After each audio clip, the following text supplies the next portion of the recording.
Welcome, folks, to the big dudes in the trenches. Yes, we say dudes now because that's how I said it at the top. So we're going to say that all episode if I can hold up Dudes. that. Dudes.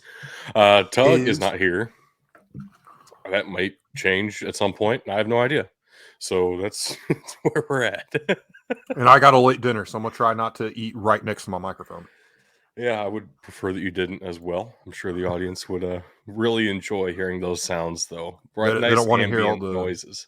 all the crunching and chewing. Actually, can you chew right into the microphone, please? Like this. A little ASMR for all of our audio listeners.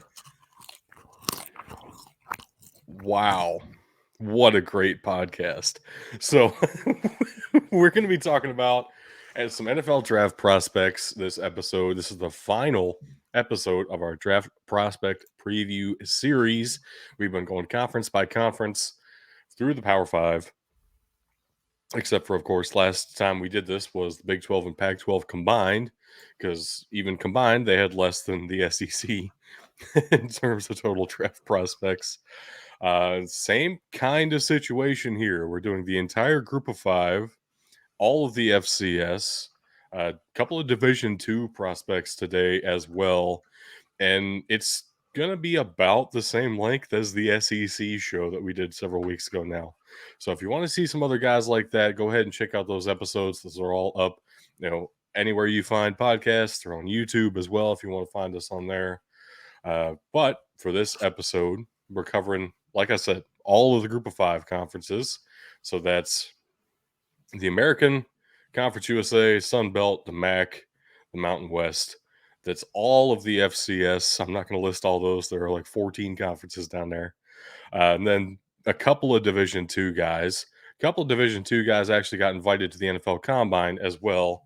So we have more than our fair share of Division II players to be talking about this episode. I'm kind of excited on this one because it's some small school guys that we've been paying attention to all year, and not everyone's been talking about all year. So it's a great time to be highlighting a lot of these smaller school guys. And look, I'm going to be live at day 3 of the NFL draft, so it's going to be cool to actually recognize some of these names for other reasons than, hey, they're going to the Bears. Cool. Or, Also, hey, that guy went to Memphis. I know that one name. I know the one guy that Memphis has going this year. Yeah, and he didn't even get a combine invite, so we'll see what happens. I got things to say on that whenever we get there. I'm sure. But just like we've been doing for these prospect previews, we'll be starting on the offensive side of the ball, work our way to defense. There are 2 special teamers this week. No punters or kickers. These are actual legitimate human beings on special teams. It's very exciting. Long snappers. Closest thing to human beings a special teamer can get. Here's what I got to ask. Do we have any Canadian players, specifically from Simon Fraser, who just announced that they will be discontinuing their football program? We do not. I do have somebody who is from Canada originally, but I don't have any actual Canadian college players on these slides. I think I don't want to derail us completely here, but this is the most ridiculous thing I saw. When I read the article about Simon Fraser dismissing their football program, or discontinuing rather. They had a championship game that they played, like a bowl game they played with another Canadian university, and it would alternate rules between being Canadian rules or American rules. And I'm like, that's just confusing as all hell. Yeah. Canada does some dumb shit sometimes. But that's that's why we live not in Canada. That's why their money's all the funny colors. They don't even have money. They just trade. They exchange maple syrup. Maple dollars. Let's get going before we get canceled too much harder. Canada's not going to cancel us. You kidding me? Either way, let's go ahead and jump to the first offense here. I think this is the only slide that I have this entire episode that's a singular team. And not an abomination unto the Lord. Yes, which Not gonna lie, I enjoy some of those abominations unto the Lord. They are actually kind of fun to look at. But this one is nice, clean, and simple. The Cincinnati Bearcats have 4 players on the offensive side of the ball headed to the NFL draft this year. 2 of them are wide receivers, and 2 of them are tight ends, which is very unusual. Last time we've seen 2 tight ends come out of the same school in the same draft class worked out very well. Both of them went in the first round out of Iowa. That's definitely not going to be the case this year. These are 2 very different styles of tight end as well. Leonard Taylor is very much so a raw tight end prospect. He played quarterback in high school. Only reason he ended up at Cincinnati is because they were going to allow him to stay on the offensive side of the ball. Everybody wanted to move him to a linebacker position. Uh, he's big enough to be a tight end. He's shown some things. He's developed a certain ability to find the ball, not always catch it, but he's working on that too. And an interesting UDFA prospect there for sure. Josh Wiley's the better of the tight ends coming out of Cincinnati, though, like by far. I think if one of these guys gets drafted, it will be Josh Wiley. I will be surprised if neither of them get drafted. I'll be pretty surprised if both of them get drafted though too. In your estimation, which one's more of the Travis Kelce comparison? Because that's all they're going to talk about on draft when these guys are remotely being talked about on day 3, probably. Neither. I would agree. I guess Josh Wiley, if I were forced gun to my head to make one compared to Kelce, doesn't really fit though. Right. Anyway, I did call Tyler Scott a wide receiver. I think that might be a little bit misleading. He's probably going to be more of a slot guy. Really, Trey Tucker might end up in that role as well, just because of their size. But Tyler Scott has the speed for the slot as well. And you can see it if you watch him play. He is very reasonably a day 2 wide receiver. Tyler Scott, Trey Tucker on day 3, as he has the ball skills of an outside guy, but also he's like 5'9", Trey Tucker. So not exactly sure what to do with him. Yeah, I have nothing to really add about them. This offense, I don't know. I feel like Cincinnati was just in a weird spot this year.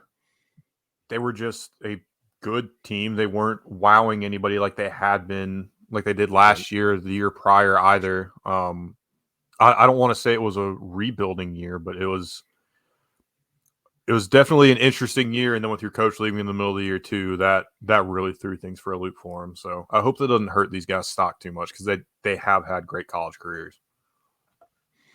It's actually crazy to me. Trey Tucker ran faster than Tyler Scott at the combine, and I wouldn't have guessed that. But boost to the stock, I guess. See what happens for him. Next up, we do have a little bit of an abomination here. East Carolina and Houston have come together to form this great looking offense. Really though, this is if you told me I was going to have these 3 guys on my team to kind of start building an offense around, I would be pretty excited.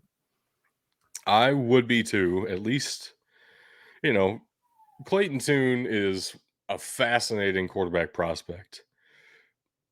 I really do think he can. He's one of those guys that's like you could definitely see a Clayton Tune working out in the league. Absolutely. He's one of those guys. Sorry, go ahead. Yeah, he's one of those guys too that nothing really seems to get him down. I mean, Houston's season was dead and gone. Yeah. And they turned it around, unfortunately, against Memphis, but a lot of it was the quarterback play of Clayton Tune, and that offense just said, no, we're not quitting. And a lot of that falls on the shoulders of Clayton Tune. And then looking at C.J. Johnson and Keaton Mitchell, Johnson is a tough man to defend, and Mitchell, he's tough to catch. He hits a hole and he's gone. Yeah, the problem for Mitchell will be his 5'8", 179-pound frame right now. Yep. If he beefs up to close to 200, you can work with that, and that could be a scary running back. But if you bulk up to 200, you're probably losing some of that speed, which made you so special to begin with. The fine balancing act there. I do think there's a place in the league for a Keaton Mitchell. I think CJ Johnson will have the most immediate success out of any of these guys. Absolutely. And I'm still not sure where he gets drafted either. He might be a top of day 3 kind of a guy just because of the sheer depth of wide receivers in this class. Like, there could be years where CJ Johnson's a day 2 guy for sure. I don't know that that's going to happen this year, but it's a really wide gamut of wide receivers in this class. And CJ Johnson is at 6'2". Weirdly enough, he's like one of the biggest guys in this class. And I think we probably got one, maybe two, at least one, maybe 2 more years of this where some of these guys are going to get overlooked just because of how COVID affected the college football landscape. That's true. That is true. All this time, I've been trying to think of a comparison for Clayton Tune. I think really the best I can come up with it might be a Bailey Zappi situation where he has some great stats. He has made some incredible throws. Just it's at a smaller school. How much do you trust that? It can work. And Bailey Zappi did work for a couple of games there for the Patriots. We'll see what Clayton Tune can do. I am looking forward to seeing him play somewhere. Hi, friends. Hello there. Welcome, Tug. Just Sorry in time about to that. start talking about a couple of these great offensive players, and then an offensive lineman. Take that how you will. Rashee Rice is potentially like a day 2, like back in a day 2 guy. He's also probably my favorite wide receiver in this class, like personally. I love Rashee Rice. He is awesome. He's like a great combination of size, speed, athleticism, catching, route running. He does a little bit of everything. He also did it at SMU. So we don't know for sure, but I'm reasonably confident Rashee Rice is going to be awesome. And I can't wait to watch him play on Sundays. I mean, one thing that sticks out to me with Rashee Rice is, as far as I understand it, like Tanner Mordecai is a decent quarterback, but Rashee Rice was that offense. It flowed through him. If a team shut him down, they shut SMU down. And that's saying something, even at SMU. That's something that carries a lot of weight. Speaking of a lot of weight. Sorry, go ahead.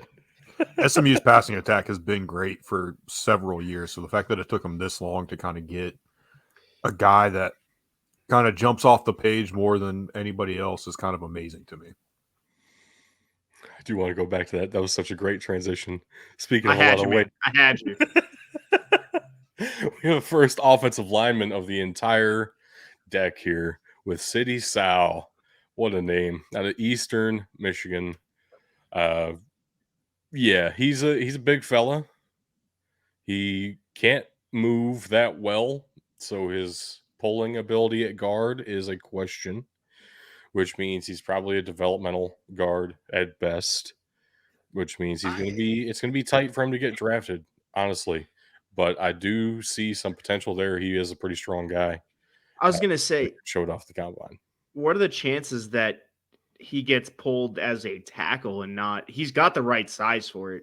Maybe the footwork's not there, but if you're picking a developmental prospect anyway, why not start training him in a new position and seeing, hey, maybe it works? Yeah, because of the athleticism concerns, he would only make sense as a right tackle if you're going to do that. Yep. That's theoretically possible. I don't see why not. He's 6'5", almost 320 something, right? So yeah, 6'5", 323. Yeah. He's got good length in the arms as well at 33 and what's that, 5/8. So he's got good length. He's got that separation that you're looking for. If you have a Bachelor of Science degree, you can figure it out. He's got massive hands. 10 3/8 of an inch, man. Those are. I know your Bachelor of Science degrees in history, but you can figure it out. Hey, all I'm saying is he's got hands big enough that he could get away with a hold and nobody will notice. That is very true. Also, on this slide, we do have Tajay Spears. Yes, saved kind of the best for last, probably. Tajay Yep. Spears is also one of my favorite players in this entire class. Legitimately, I mean, we've talked about this several times at this point. I fall in love with running backs all the time. Tajay Spears is a legitimately great one, and I could see him going in round 3 at the earliest, most likely, just because there are some difference makers at certain skill sets above him. But Tajay Spears feels like a complete back, can do a little bit of everything, and Here, would be a fantastic addition to a rotation. his stats are just the definition of consistency. Even when Tulane wasn't that great in 2019 and 2020, he didn't get a lot of touches, but he still averaged 6 yards a carry and then 7.4 yards a carry. And you're saying, well, he didn't get a ton of touches, 32 and 37. But then in 2021 and 2022, where he had 129 and then 229, he averaged 6.7 and 6.9 yards. I mean, that's just consistency. Nice. And then you want to talk about, oh, well, they didn't play anybody. How about this? The last game he played in his collegiate career was against USC, where on 17 carries, he had 205 yards and 4 touchdowns. Yeah, but USC didn't care about that game. They just weren't emotionally invested like Tulane was. Yeah, tell that to Caleb Williams. That's the SEC's excuse every year, right? I mean, I'm looking at this too, and even his combine stats back up what you guys are saying here. The dude is an explosive runner. 5'10", not huge, good size for a running back, 201, so he's got that stocky build. Oh, and then he's jumping a nearly 40-inch vertical. Like, he's got the power that you need, that explosiveness you need. He's got the strength through 18 reps for his size at 225 is absolutely massive. This dude has all the potential to be a difference maker. He's just getting graded as a round 3 guy because he's coming from Tulane. This could be a steal in the draft. I definitely agree. I love me some Tajay Spears. Next up here, we have another abomination slide. These conferences don't even match up, but it's fun to look at nonetheless because we have 2 great players on them. Demario Douglas is really fun. Been watching him for a couple of years now. Interesting scenario coming out of Liberty. Not really any clarity at the quarterback situation this past year. With Malik Willis, he was pretty damn good, tell you that. And then Dwayne McBride is another running back that I really love. He is slightly bigger than Tajay Spears, though practically the same size, I would say. And they play a little bit different kind of game. Dwayne McBride feels like he runs with a little bit more power, and Tajay Spears is a little bit more do it all, everything. Yeah. I love both of those styles of running back. And again, Dwayne McBride's probably a day 3 kind of a running back, but potentially another steal at the position. No, 100%. And you're right. He's measuring in at 5'10", 209. So he's got 6 additional pounds, I would guess, of muscle. I don't have any of his off the field workouts to go off of because he didn't have any, but no, he's definitely got the build of that power hungry runner that you're going to let hit up the middle for a yard or 2, 3 yards in a cloud of dust and type of running back. And that's huge. I do want to go back to Demario Douglas just a second. I want to say this. I think the biggest thing holding him back in terms of his draft stock is the sheer quantity of slot receivers in this class. He fits that mold very well, and he would probably be pretty successful at it, except for you got to consider there are probably 14 other slot receivers who might even be all ahead of him in just something physically. Like, he runs a 4.44. 20 years ago, that was like the ideal. Now that's linebacker speed. So, I think he could work out. It's just this is a tough class to come out as a slot receiver, 5'8" receiver. This is a bad year for it. Yeah, And then we 5'8" also have Kyle Patterson. I still don't believe that Air Force has tight ends. I don't either. I mean, if you're drafting Kyle Because the Patterson, big blue weenie's fucking them every day. I knew somebody was going to say that. Look, if you're drafting Kyle Patterson, you're not drafting a receiving tight end. You're drafting a blocker who is ready to go out there and make that impact block for you. Basically, an additional lineman, but with the size of not a lineman. I don't know. Yeah. I watch Air Force routinely, and I didn't even know this guy was on the team. So he's not really making mind-blowing plays out there. He's just kind of there. The tough thing is, I have no idea if he has hands or not because Air Force doesn't fucking pass. Yeah. 6'5", 260 is good size for a tight end, though. It can be a great size. Yes. We'll see what he can do with that because he hasn't been asked to do a whole lot with that size at Air Force. Unfortunately. I was trying to look up and see if I could find it again. I believe that I saw something that said his dad played in the NFL, which very well could be part of the reason he got a combine invite to begin with, to be honest with you. Yeah, he doesn't have the stats to back up a draft selection. He has the frame for it. With the kind of restrictions you get drafting somebody out of one of the military academies, I'm not sure if it's worth it to draft a guy purely off of size and His potential. His best year was 2020, where he put up 12 receptions for 205 yards. He has less than 400 total yards in his college career. This one confuses me. Yeah. I'll just be honest. I'm amazed Air Force passed it 12 times in his college career. Forget the fact that 12 passes went to him. They passed it that many times. That is a new record for Air Force. Gotta feel good. Anyway, let's move on. I don't feel right shitting on a dude like that for that long.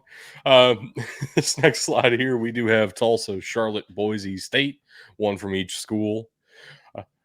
Probably my favorite prospect on this slide would be John Ojukwu, the left tackle out of Boise State. Not exactly going to be one of those upper echelon selections for the position, but as a developmental piece, he has the size for it, and he can move better than it looked like he could at the combine. I really do think he has potential there at a tackle spot in the league. Maybe you do move him to right tackle. Either way, he has the power to move people, and we saw it consistently at Boise State. And I have some faith in him. I like the height. I like the size. Everything else, I like the strength. Everything else to me seems to need a little bit more. But if you're taking a late round developmental guy, yeah, I'm with you on that. The other two guys have a little bit of concern when it comes to the athleticism. Grant DuBose, again, we have a 6'2" receiver here, where this is a good year to be like a 6'2" receiver. We need some guys with some height. The issue with Grant DuBose, he ran a 4.57. Now, we have plenty of receivers in the NFL who ran around that time at the combine and have worked out beautifully.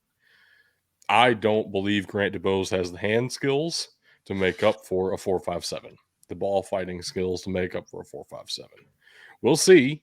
He very well could prove me wrong, and I am rooting for him. Right now, I don't see it.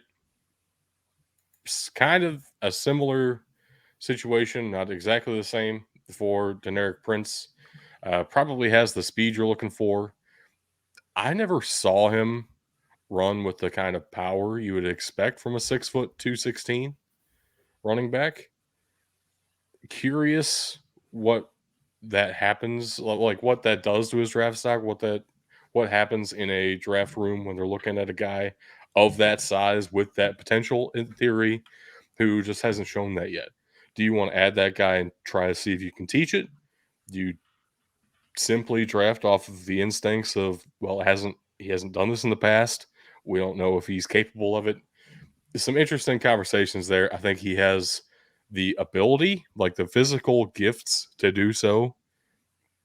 We just haven't seen him put it all together, I don't think, just yet. I'm looking at it. I'm kind of shocked that he's coming in at the number 1 ranked athletic running back with these stats, but yeah, I would expect more power out of him is really what this comes down to. Sure, he's got the speed. That's great. It's only going to get you so far.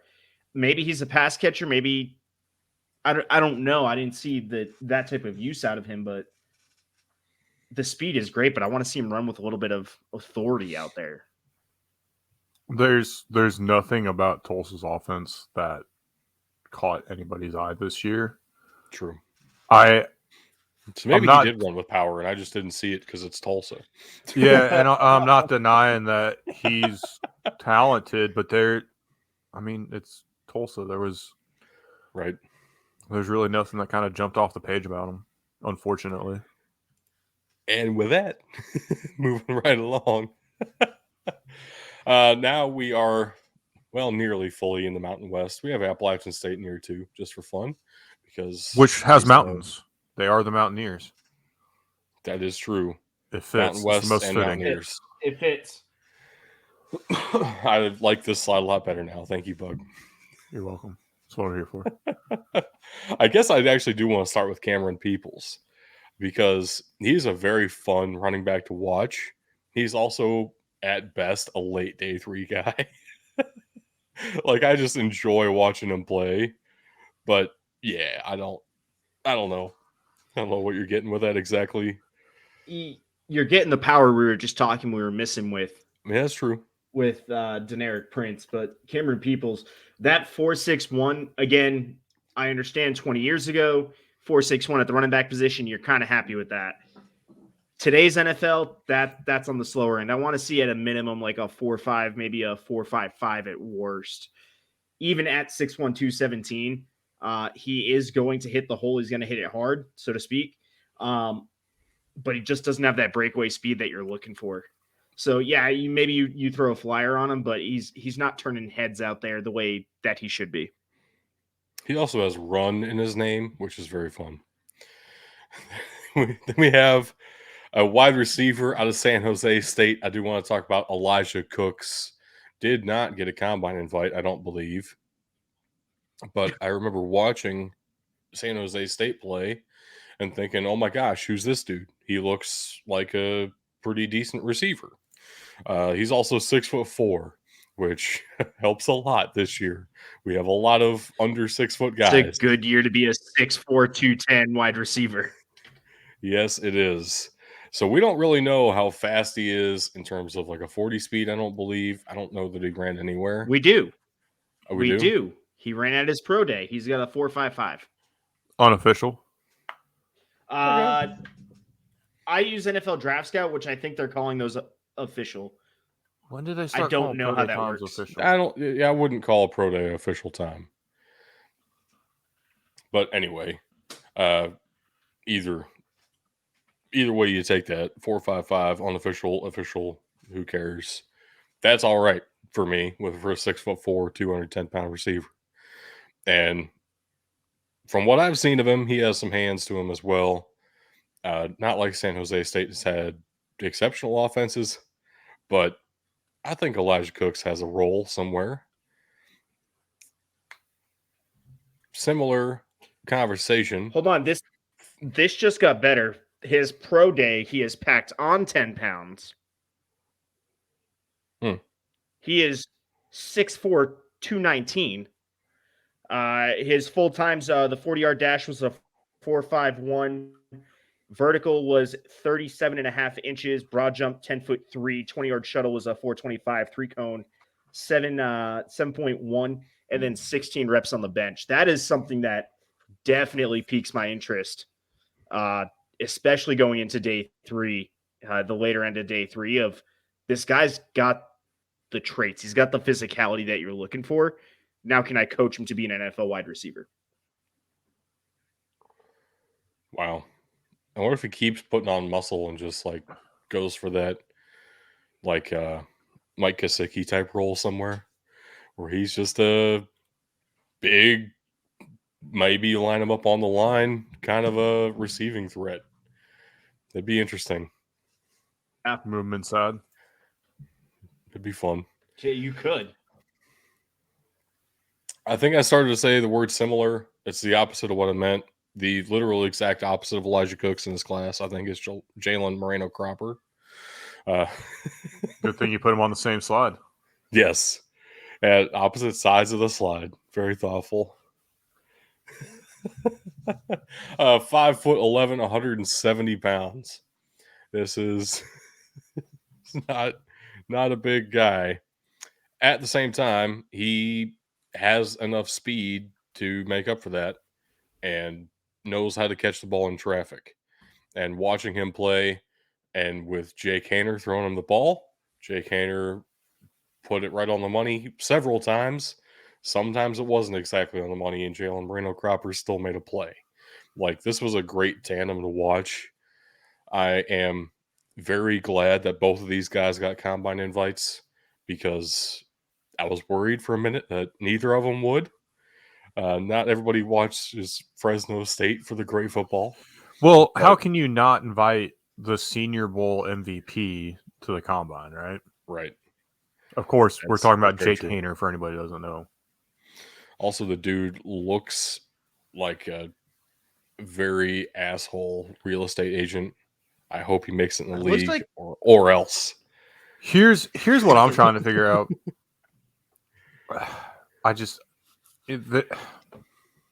I feel like the Senior Bowl, they're trying to build it, and they've been trying to make it a bigger and bigger deal in recent years, especially. And I understand there's only 32 starting jobs and another 32 backup jobs in the NFL. Why are we not talking about Jake Haener anywhere else? Like, obviously, the first round guys, it makes sense. We're going to spend a lot of time on them. I don't see anybody talking about kind of what else is left after, the top 4 quarterbacks in this class. Introducing Because Jake Haener. you don't really know what you're getting. Like, yeah, sure, he played a great Senior Bowl. He got the MVP there, but do you really know everything that you're getting? Does that tape match what you were seeing with all the other tapes you were seeing? I don't know. I mean, look at the hit rate on first round quarterbacks. You don't know what you're getting there either. I agree. It's all a crapshoot. But at the same time, why am I going to go spend a pick on a backup when I can just go sign somebody for the veteran minimum and be okay? Yeah. I mean, we've also seen it where the 49ers just got rid of second round pick Jimmy Garoppolo and bench number 3 overall pick Trey Lance in favor of Mr. Irrelevant. Like, there's weird shit that happens at the quarterback position. Nobody knows how to scout it correctly. Maybe Jake Haener is the best thing of all time. Who fucking Maybe we knows? got another Tom Brady on our hands. I doubt it. I mean, But wouldn't it be crazy if the Patriots drafted him and he ruined Tug's life for the next however many years? That would be pretty crazy. that'd be funny. On the way out, I would you get enjoy- the last couple of years of Aaron Rodgers in your division, and then you get I would Jake enjoy Haener. watching the Patriots draft an insurance con man and Jake Haener. They already have Mac Jones and Bailey Zappi. I don't think they need more pure whiteness in the quarterback room. I mean, apparently shopping they're Mac trying to get Jones. rid of Mac Jones. Yeah. So I know. And they're also rumored to be taking a running back in the first round now. The Patriots do whatever the fuck they want. It's a very weird true. shit show up there. Let's get out of this slide. This is getting too weird. Next up, we have 3 more schools with 4 prospects this time. Old Dominion has 2 draft prospects in this class. What? Also, it's a left tackle and a tight end out of Old Dominion. That is legitimate. Nick Saldiveri is actually pretty decent. I don't know what else to say about him. He's a pretty raw. Like, you need to develop him, but I could see this guy really working out. 6'6", 320. Yeah, it usually works out pretty good if you can work on some footwork things, hand placement. That usually ends up being all right for you, at least as a backup swing tackle. And then Zach Kuntz is exactly the same tight end prospect that Penn State has been recruiting for years and years and years. Why do I say Penn State here? Because it's Old Dominion. He is a transfer from Penn State who went to Old Dominion because the guy who recruited him at Penn State is now head coach at Old Dominion. So it is that exact mold. We saw it with Mike Gesicki. He is a freak of nature when it comes to his speed at the tight end position. He is also and his size. 6'7". Yeah. My dude could catch a 10-foot high pass. That is something that Zach Kuntz can do. The problem is he hasn't been doing it consistently over his collegiate career. So he is in a definite tier below the top end of this tight end class. And it's a weird year to be a tight end, too, just as we've been talking about with receivers. This is a freakishly deep tight end class. Zach Kuntz is one of those guys that you take a shot on because this dude has all the potential in the world. What can you develop out of him? I don't know yet. But holy smokes, that size and speed combination out of this dude is nuts. He also came in as the number 1 rated athletic tight end. I completely believe it. Like, I mean, I'm looking at it.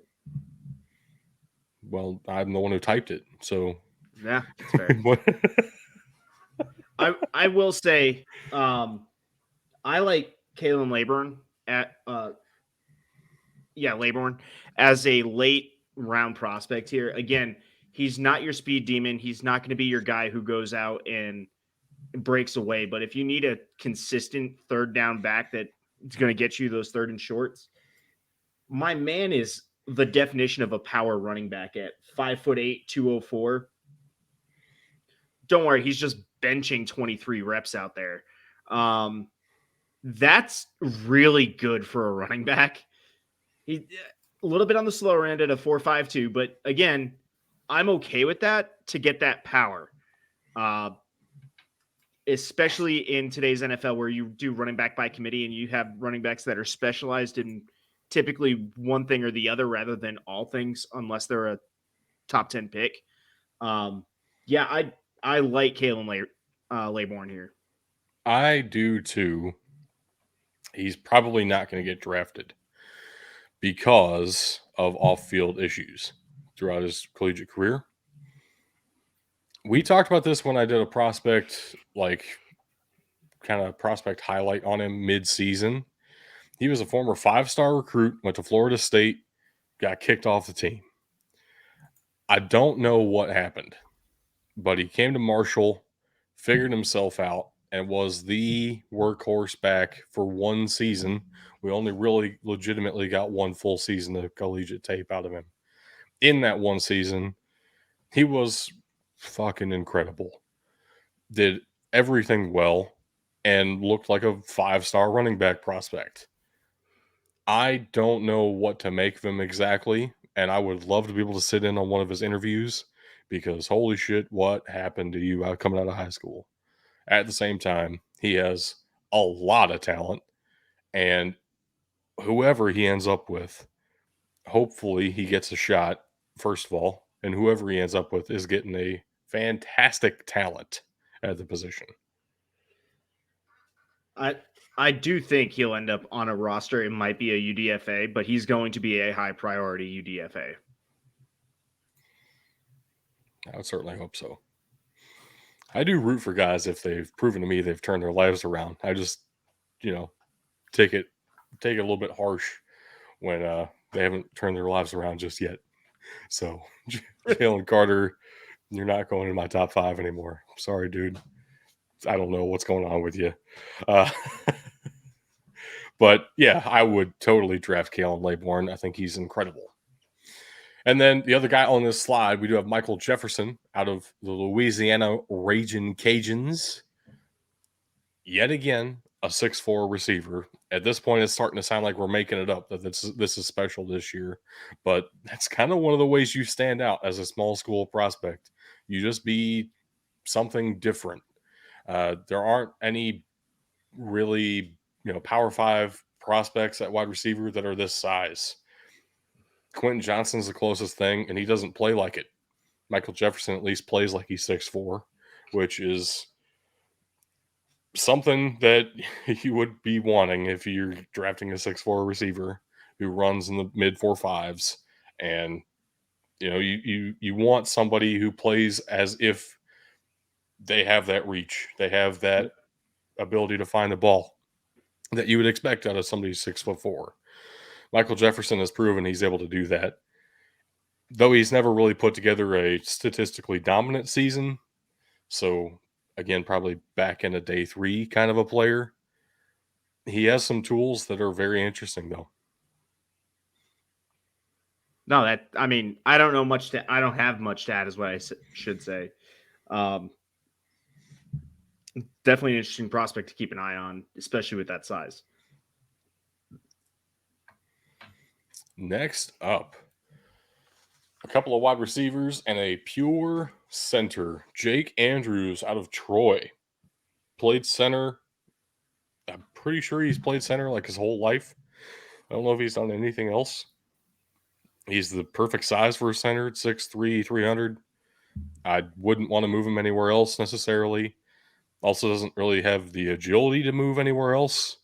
I don't know that I would want to risk putting him in a pulling guard position.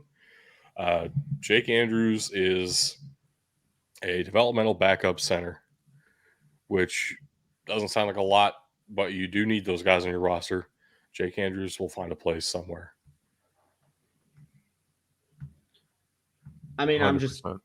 I'm just not impressed. When you're the number 8 ranked interior offensive lineman, I start to get some concerns with that. Actually, that might be even among the centers, which is even more concerning. It is. Which is why he has no flexibility to move out of being a pure center. Once again, we have a couple of above 6 foot receivers on this slide. And I'll say again, it sounds like we're making it up that this is rare now because we've had like 5 of them. But I think these are 5 of the 6 or 7 in this entire class. Like it's really not that many. Jalen Wayne, Jason Brownlee, both 6'2". Really very similar prospects. And again, probably mid to late day 3 kind of receivers. Just because you have some more athletic guys ahead of them, some better hand skills ahead of them, better route running ahead of them. But they do have size, they have decent enough speed, and if you can get them to figure out a smooth route tree, there's always a role for 6'2", 200-something pound receivers. I enjoy that these guys are back to back in terms of athletic grades, and basically even in their potential rating, they're also sitting there pretty much right next to each other. Like you said, they're good size. I have some questions on the athleticism. God, you're getting to the number 24 and 29 wide receivers. That's how many wide receivers there are. That's why, like, when we're saying it's rare that there's over a 6 foot wide receiver, it's because there's so many wide receivers and they're all short this year, which is okay. Tall for me, but Yeah, they're still all way bigger than you. The only guys who are even close to your height are running backs, and there's only one of them you're actually taller than. So, and he's like the shortest guy in NFL history. My new favorite running back, Tariq Cohen. No, it didn't. Damn. Let's jump to the FCS level.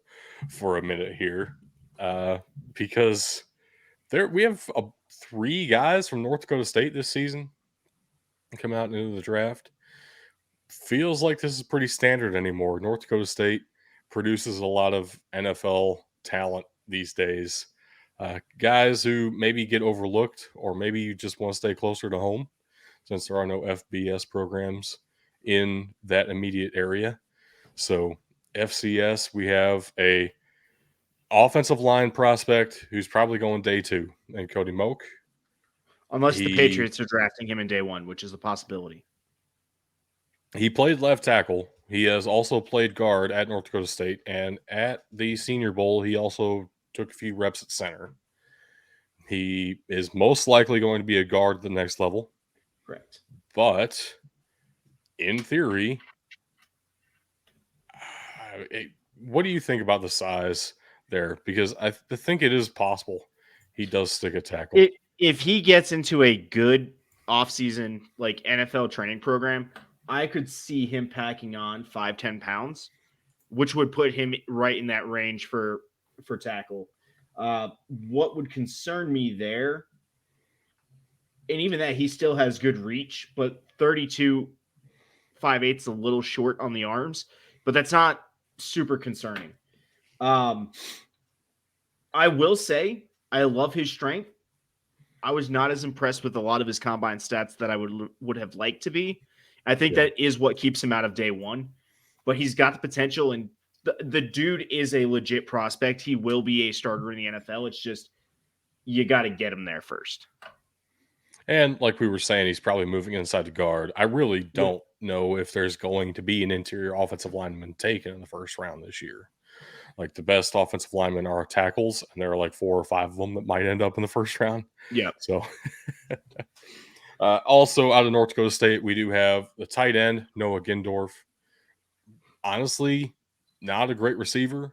If you need a blocking tight end, some potential there. But doesn't have the athleticism you would look for out of a route runner at the position. But we also have the best fullback in the class. There is more than one being considered, but he is definitely by far and away the best type of fullback in the class. And Hunter, I was looking at his stats going, running back, 6'1", 230. Oh, he's a fullback. Yes. Look, this is going to be a niche pick by a team that needs a fullback, and there's not many of those left. You're probably looking at a late day 3. Even though he's got the talent to go ahead of that, fullback is a very niche selection. So you're looking late day 3, if not UDFA. I do expect him to get a shot. That would be the case of a normal fullback. The problem is, for that theory, the way North Dakota State used him was a 1960s fullback type role. He ran for damn near 1,000 yards. Like, legitimately, he was used and used often in this offense. He's shown some things that you just don't normally find out of a fullback prospect. And yes, he had some lead blocking roles as well. Like, legitimately might be the most we know about a fullback prospect in the last 25 years. Well, we were near the top 10 of that when we knew he was a fullback. That is true. The other guys on this slide, very much likely not going to be drafted. Let's be real. But first of all, Tim Demerat is one of the best quarterbacks at the FCS level for the past 4 seasons. He is incredible, and he's the reason Fordham was any good. He was also throwing it to a guy with a very fun name. Tug, do you want to try to pronounce it? I really want to hear this. I will start. Hold on. It's Greek. Yeah, no shit. Fotis Kokosilolu. That I lost it. I had it and I lost it. It's gone. It's gone. It's never coming back. Fotis Kokosilolu. That's pretty good. I'm not gonna lie. That's pretty fantastic. Good job, Bug. You gotta work on some things, Tug. Figure your shit out. We've already known this. No, I love his name. He's not gonna get drafted. No, he's the size of a slot receiver with the speed of a tight end. I have a lot of concerns. But also at Fordham, he was pretty good. For I'm Fordham. just saying, like, And then we do have Shaquan Davis on this slide as well from South Carolina State, who I didn't know anything about until today when I found out that he's a 6'5", 217-pound wide receiver that's rare. who has been intriguing NFL teams at some regional combines and stuff. He's really been trying to find a place where he might be able to fit in. Also at the HBCU combine, which this is the second year the NFL's been doing an HBCU combine, differently from the regular NFL combine, just for HBCU prospects. They hosted in Atlanta, and he was like far and away the best receiver at that combine, and didn't get an NFL combine invite to the one in Indianapolis. So some teams were actually surprised he didn't get the invite. I heard, at least some scouts, not teams in general. But Shaquan Davis seems like a legitimate under the radar wide receiver prospect who very well could be drafted day 3, if not purely because of his size. I mean, we keep talking about it, but it is still true. A 6'5" receiver, 220-pound receiver in this class is a little bit hard to find. No. I looked him up on Draft Scout, my new favorite website, because it has all of their pro days and stuff, and he doesn't have any data there for his or even the regional combine, so I have nothing more to add. I was hoping I could see some of his stats. I know. I've been looking him up all day today. That's right, on the clock. Forget my job. We have one other HBCU prospect to talk about here on offense, and then a couple other FCS guys mixed in as well. Mark Evans, the second out of Arkansas Pine Bluff, is a fascinating offensive line prospect. I don't know what his role really is. He is not the size of a tackle, but he was by far and away the best offensive lineman that they had at Arkansas Pine Bluff, and so put him at their left tackle position, let him figure it out. Probably a guard, probably a developmental guard even. That's what I'm seeing with this. There is a lot of potential here, and it does seem like he has a little bit more agility and explosiveness to his game than some of the other offensive linemen we've already talked about.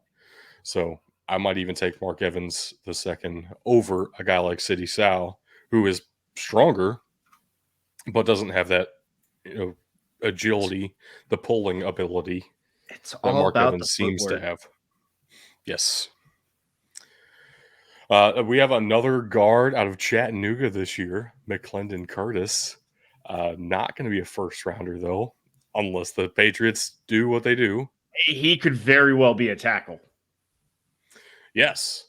So the exact opposite of most situations where we have a guard here who is absolutely the size of a tackle and has the power of a tackle too. Like, I'm legitimately surprised he didn't play tackle. Makes me curious what kind of tackle prospects are going to be coming out of UT Chattanooga the next couple of years. I was going to say, he's got the athleticism to maybe even be a left tackle too. Jesus. Like, it's possible. Dude ran a 5.24 at 324 pounds. Freight train. Like, yeah. So big boy gets going, and it takes him a while to get going, but fascinating. We will see what McClendon Curtis can do.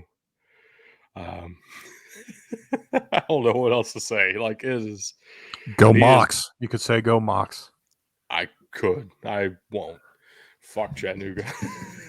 I don't care. It's fine. All right, then, let me give you a chance.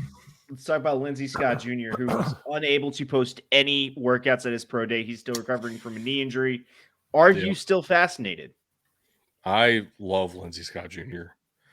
Lindsey Scott Jr. is one of my favorite stories in this entire year. just finding out about his whole collegiate journey, setting records for actually three different college programs. When he couldn't make it at LSU, went to a JUCO, and then two different FCS schools, lit things up. He is also potentially a Pittsburgh Mauler for the USFL.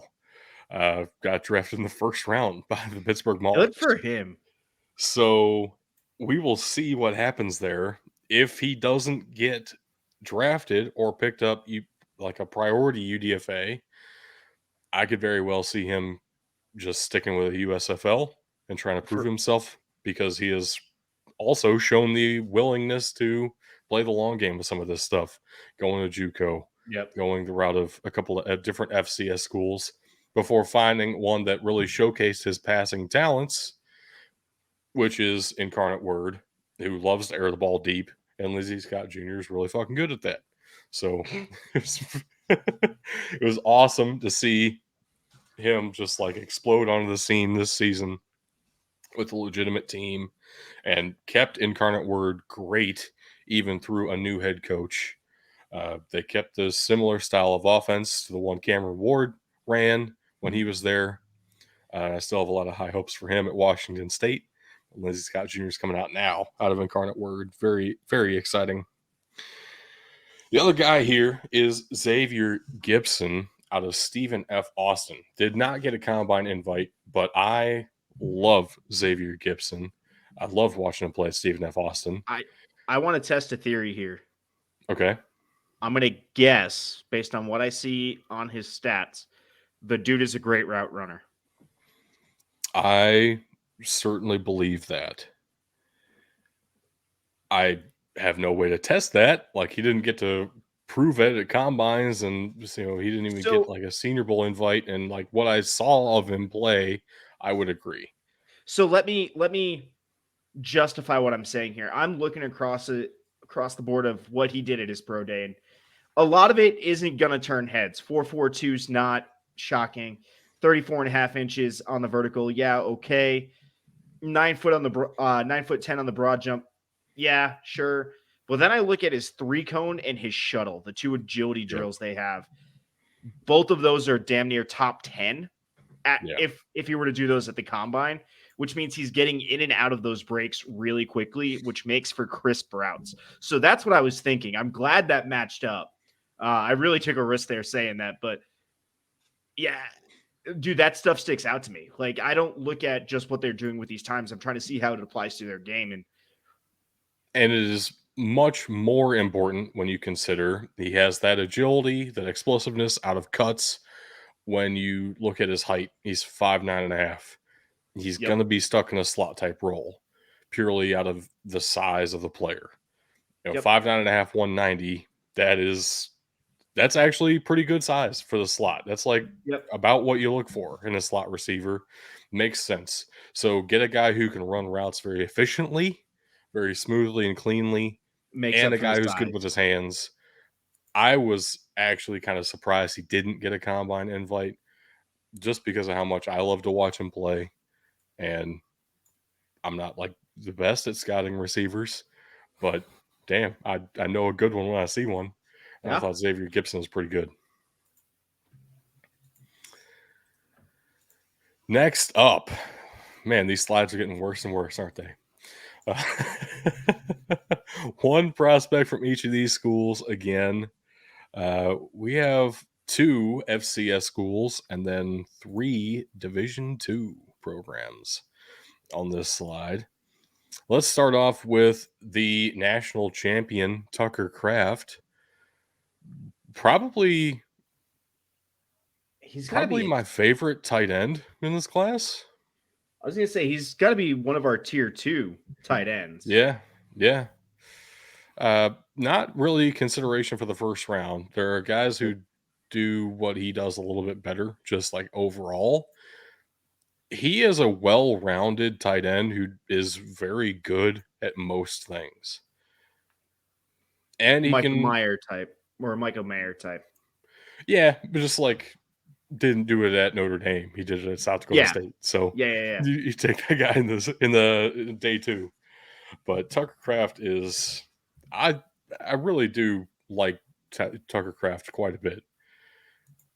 I I feel weird calling him my favorite tight end prospect this entire class because there are some really good ones. Darnell That might be Washington true. does exist. Yeah, I don't like Darnell Washington as much Yeah, as fair enough. sounds like I should because he's 6'8" and can catch. Creepy.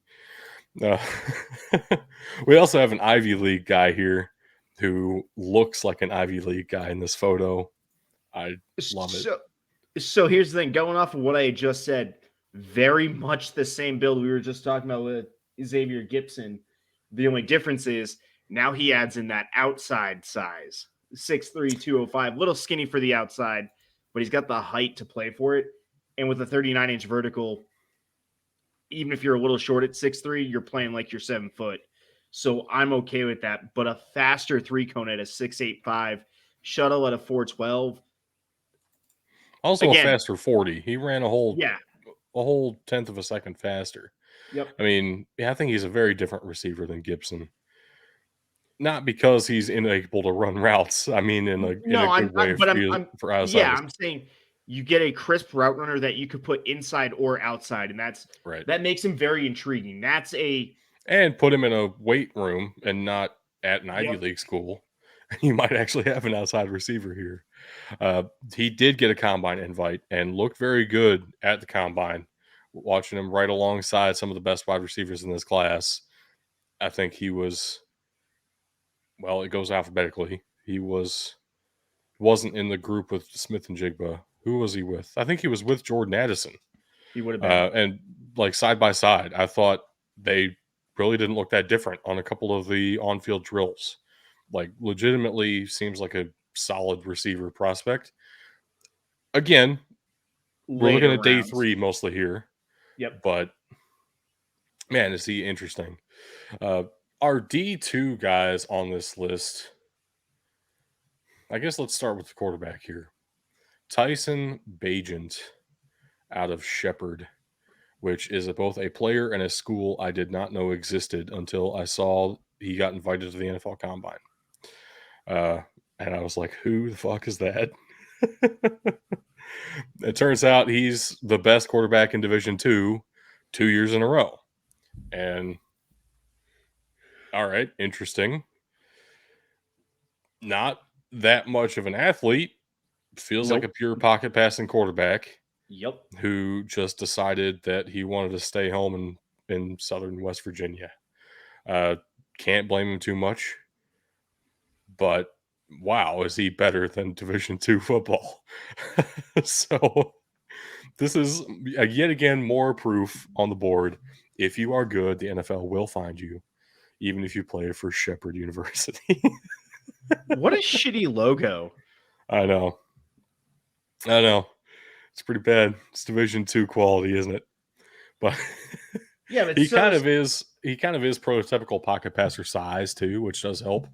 And he doesn't have arm strength that you would look for in an NFL quarterback, but he has some short accuracy and he has the size, and maybe there's something you could develop.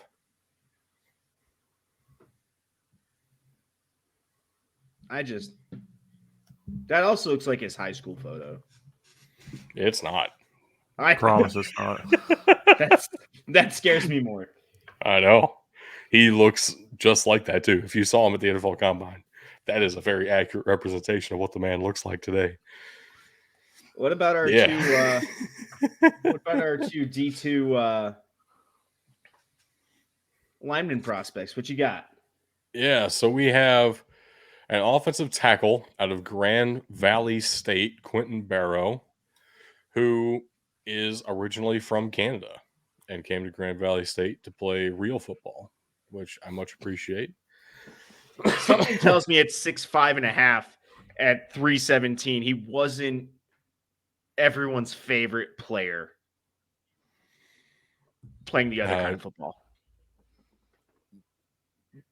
I don't know what you mean by that exactly. I don't think he's a great soccer player, and I don't think a lot of people wanted him on their team or playing against him. I'm talking about Canadian football. Anyway. Oh, I thought you said he was originally from Kenya. My bad. Canada. Okay. What? That is wild. What? He's originally from Quebec. I've seen it. Okay. It's we're moving on. Quentin Barrow definitely has the size of an NFL offensive lineman. He didn't have the facilities of an NFL offensive lineman, so I don't know if he has the strength or the ability to demonstrate the strength that you would need to. 19 reps on the bench at his pro I day. mean, people can do some marvelous things with a basement gym, but at the same time, it sure is handy to have real equipment sometimes. So we'll see what Quentin Barrow can turn into, but I am kind of excited for him simply because of the size and simply because, yeah, you can watch Division II, and there will be a guy who stands out as clearly the best. That guy may get invited to the NFL Combine, which Quentin Barrow did not actually, but Brent Lang did, out of University of Minnesota Duluth, which not a bad logo. I kind of like that logo for Minnesota It's Duluth. weird seeing that logo in association with football, though. Correct. I don't hate it, and it kind of fits for the school. Also, this is his official team photo of him just chilling in a hoodie.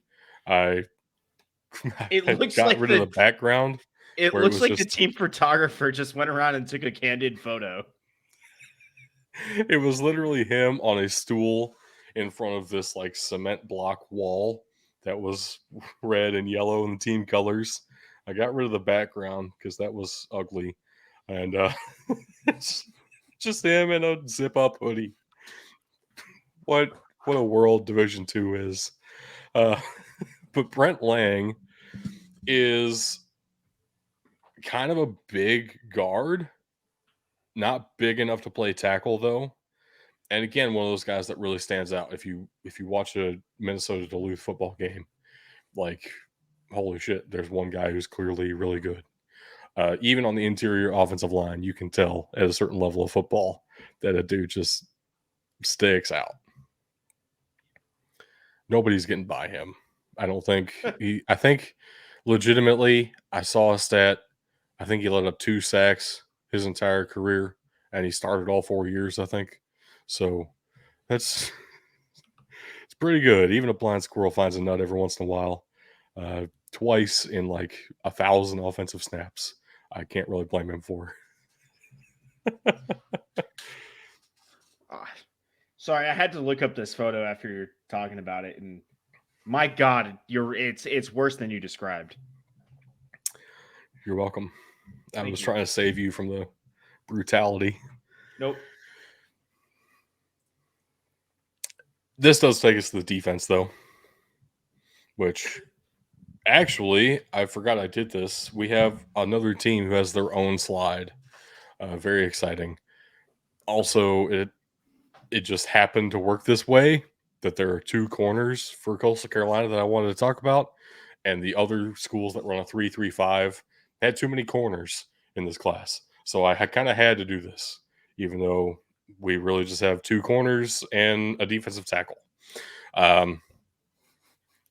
I prefer to Jordan Strong to Lance Boykin, but I think But Lance Boykin got the combine invite. I think the size gave Lance Boykin the edge there. Jordan Strong is a bit small for the position, which limits what you can do with him. But I also think he is better on a purely ball skill basis. What is it with this year and true nose tackles becoming a thing again? It happens every so often. Seems like we go through a rotation. But yeah, Jared Clark is a very much so a nose tackle at almost 340 pounds. 6'4", 334. God damn. And ran a full 5.25 with that. So that's not Scary. too bad. Yeah. I wouldn't want to line up across from him, put it that way. Some more 3-3-5 action here.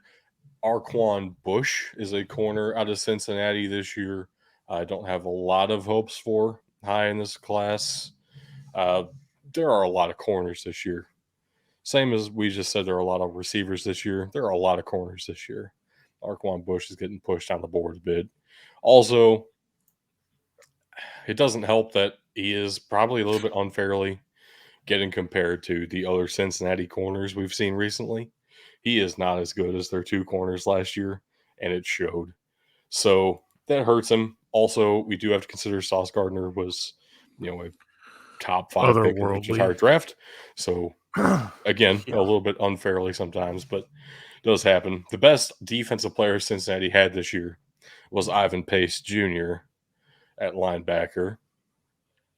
I really like pure middle linebackers. Ivan Pace seems like a pretty dang good one to me, but not necessarily the profile you would expect of like a prototypical middle linebacker there. You might want somebody a little bit bigger, a little bit stronger, maybe even a little bit faster than Ivan Pace, unfortunately. So you're going to find him on day 3 as well, even though he has solid technical skills as a middle linebacker. And he still ate up tackles. Sorry, go ahead. He still ate up tackles. I think another thing that's going to hurt him, though, too, is he did not play in 2022 at all. He has no stats recorded for that season. So, yep. Going to be interesting to see how this works out for him. I'm unsure what happened there. No individual workouts at the combine either. Yep. Injury, but I don't think it was something that everyone was taking him off the board for. So, nope. Jose Ramirez. Right. Jose Ramirez, outside linebacker / edge rusher for Eastern Michigan. I hate that his name is Jose Ramirez because I think of the third baseman for the Guardians. I'm sure there are several other Jose Ramirez's in sports that other people are thinking of as well. But he is a legitimately fun player to watch. And out of the MAC, you only get a couple of those a season. So people had their eyes on Jose Ramirez this year. Racked up a couple of good stats there, and not necessarily in a position where he was expected to purely rush the passer every single down. So if you look at his sack numbers and think, maybe that's a little bit lower than I'm looking for out of an edge rusher, well, first of all, it's the MAC. And second of all, it's not exactly his role. So a couple different things working against him there if you're looking stat watching. Jose Ramirez has the size for it, probably has the speed for it, but maybe you probably want that speed on the defensive line instead of it as an outside linebacker role. Probably more of a 4-3 defensive end than anything. But Eastern Michigan ran 3-3-5, so they put him in this kind of hybrid, sometimes behind the line role. Well, that's fair. And then I also have on this slide Jackson Player. My bad. I don't know what else to say about this one. He used to go to Tulsa. He didn't went to last Baylor. year. Yeah. Yep. So he's also not like looking at what I could find of his stats. I'm not super impressed, even with being slightly undersized for a true nose tackle. Maybe you slot him in at a 4-3 defensive tackle. Yeah. What I really think happened here, he was so good at Tulsa. I loved watching him play at Tulsa. I really don't think Baylor was the right fit for him. Yep. And he kind of got into a rotational defensive tackle role at Baylor that he couldn't show off his abilities. I think it would have been better for his draft stock if he stayed at Tulsa. So maybe that's why I subconsciously kept him at Tulsa here. But yeah, he's definitely played for the Baylor Bears last season. Probably going to be UDFA as well, simply because he didn't have the production. He didn't showcase his abilities at Baylor. Didn't seem like a right fit. So maybe that's a thing to count against him too. Maybe he's a little bit scheme dependent, which is something you have to watch out for. That's possible. You expect that with these later round guys, though, that you're going to have to That's draft true. them to fit your scheme. That's true. Oh my God, this is an atrocity. Yes, you're welcome. Oh my God. 3 of these 5 guys got invited to the NFL Combine. The other 2 did not, and I just like them a lot. So we have 2 safeties out of Boise State. In a 3-3-5, that's not too unusual to get 2 defensive backs, and they happen to kind of be classified in the same position.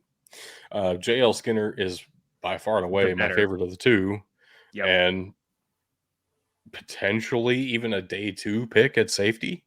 Like, J.L. Skinner is a thumper with some ball skills.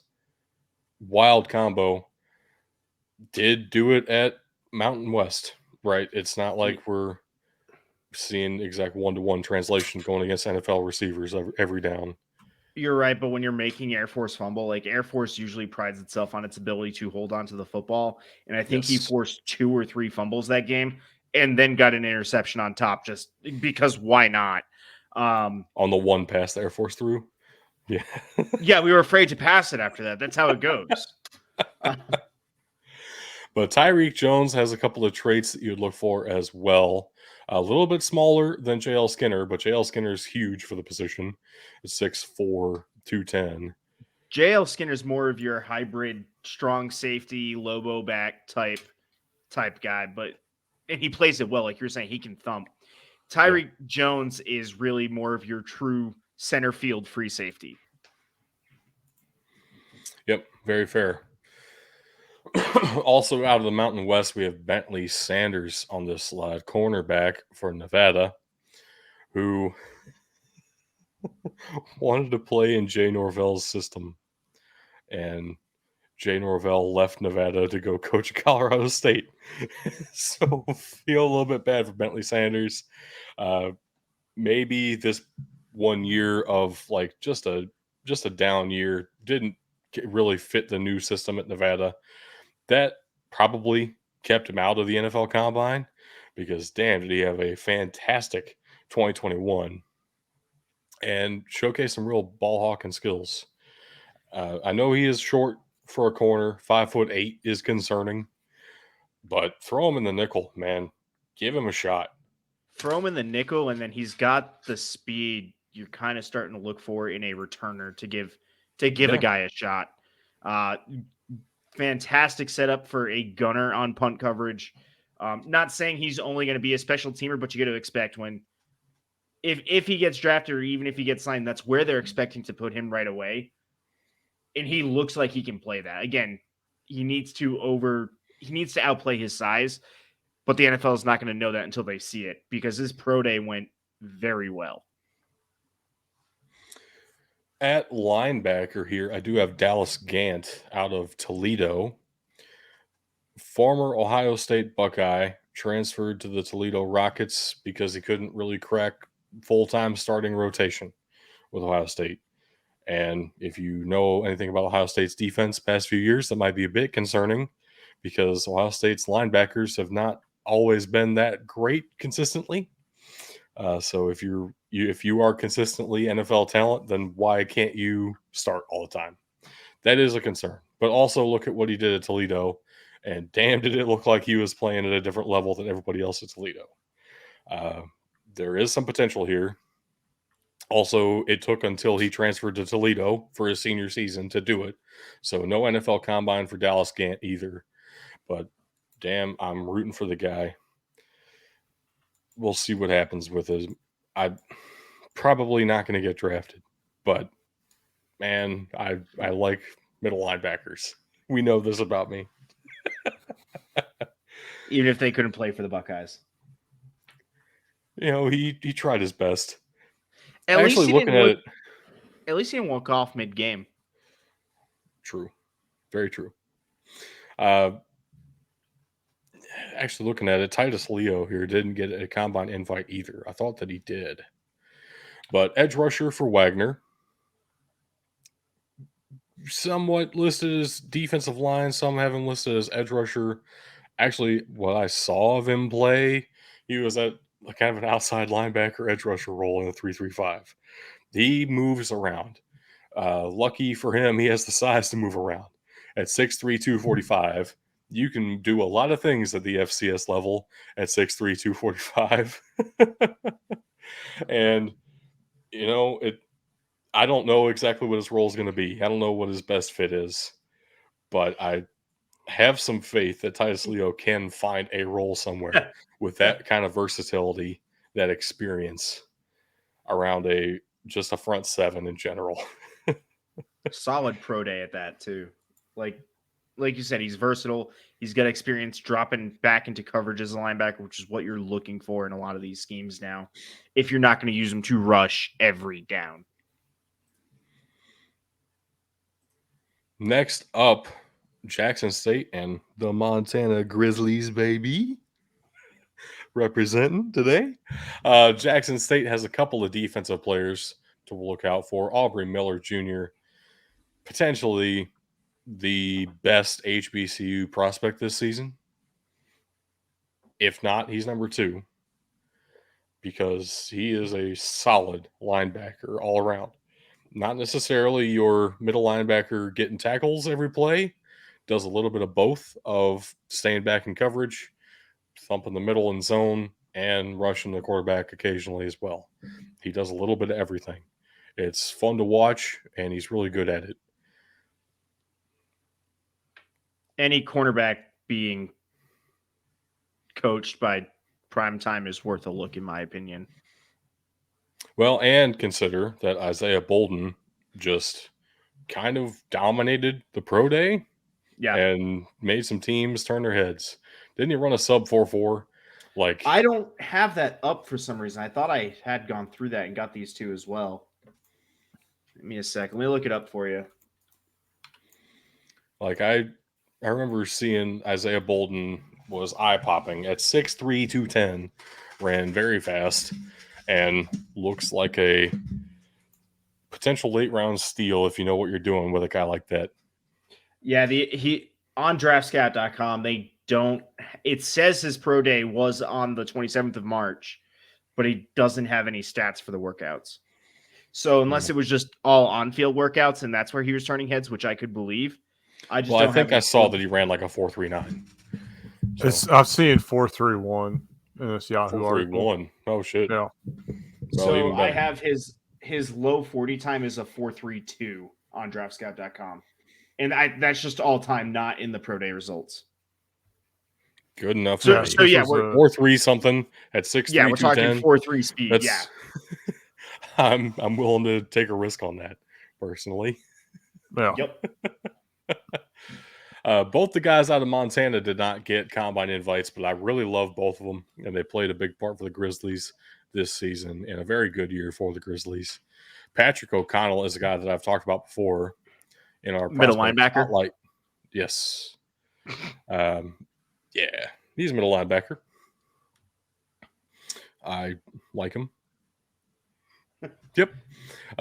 Justin Ford I thought he's one of the best corners in the Big Sky at the very least last season, if not up there for the FCS as a whole last season. Didn't get a whole lot of recognition for it, though. 6'1", 190. We don't have any stats for him on here, but man, I thought watching Justin Ford play, I was consistently more impressed than not. We'll see what the NFL can do with that if he gets picked up, which I'm certainly rooting for these guys. I hope something comes of it. I'm right there with you, man. So I guess that'll do it for the 3-3-5 schools. Let's jump to the 4-2-5. Again, 5 defensive backs, but on this slide we only have one. Travarius Owens out of the University of Houston. Personally, not the biggest Travarius Owens fan. No particular reason. Do you guys want to change my mind? Not at all. There's nothing really that sticks out to me. I don't have anything against the guy personally or anything. It's just I don't don't see him as like a great safety prospect, I guess, which feels harsh. And I don't want to be mean, but also It's our we're trying job to be like, harsh. yeah, but then it's going to sound bad when I turn around and say Dorian Williams is one of my favorite prospects in this entire class. Well, he is, and if you recall, he won our defensive, or he was one of our defensive players to watch on more than Yeah. one occasion. I'm pretty sure, for good reason too. Yeah, Dorian Williams is awesome, and the whole Tulane story this season was just incredible. Him and Tajay Spears are just a wicked combo of very exciting players to watch. Tulane was awesome this year. He eats tackles. He can play coverage. I mean, this is a guy that's going to find his way onto an NFL roster for sure. And I've seen him go as early as round 4. Not much day 2 hype for him, but he is in definite consideration for right around, rounds 3 to 5. You can see Dorian Williams go off the board. I like Starling Thomas the 5th again as an athletic prospect. With you got to work with him.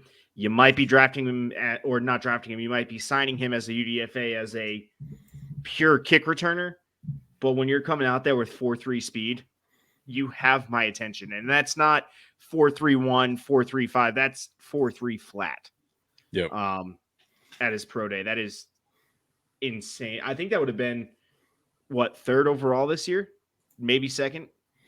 I'm not sure about that, but I was surprised Starling Thomas the 5th did not get a combine invite. I thought he was one of those guys for sure. We'll see him get into the combine. Dwayne McBride did, so the NFL knows UAB exists, but Starling Thomas didn't get to go. Very disappointed. He has good size for the position too. 6 foot 200.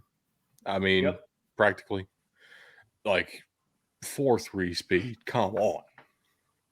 He's one of the rare guys that his 40 time is faster than his shuttle time, which can raise some other concerns. Probably means he slipped on the shuttle. Let's be real. You're not wrong. But track speed, my man. Track speed. Yeah.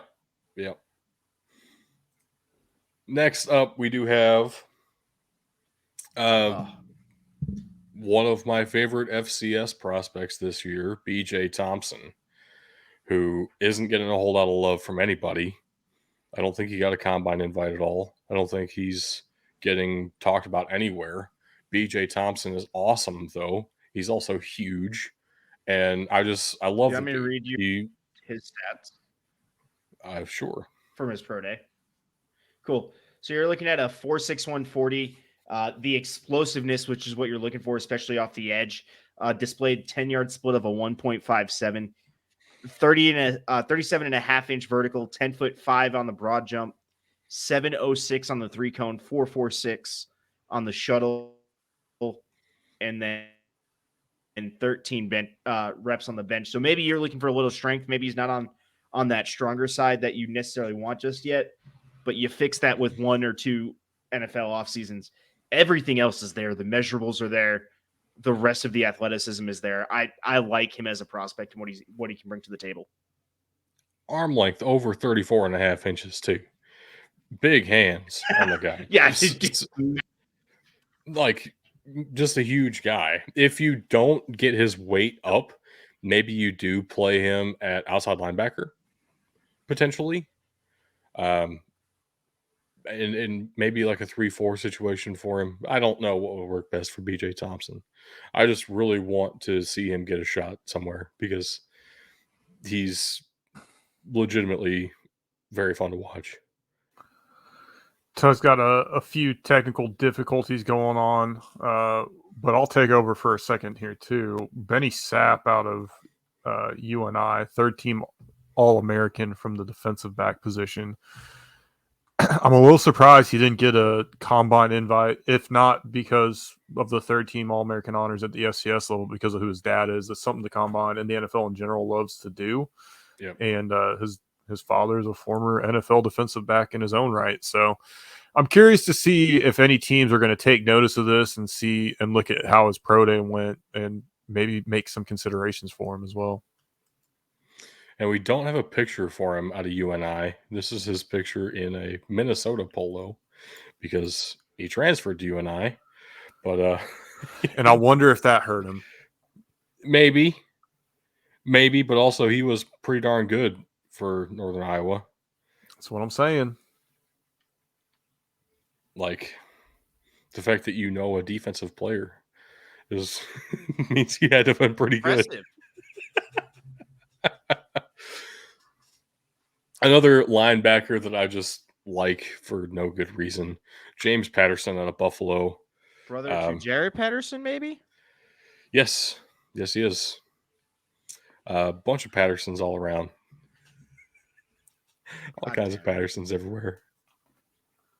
No, but James Patterson is honestly, I legitimately have no good reason to like him as a draftable prospect. He doesn't have the size for it. He doesn't have the athleticism for it. He has a nose for the ball, I guess. He's made some good tackle stats, but I was going to say, is he a sure tackler?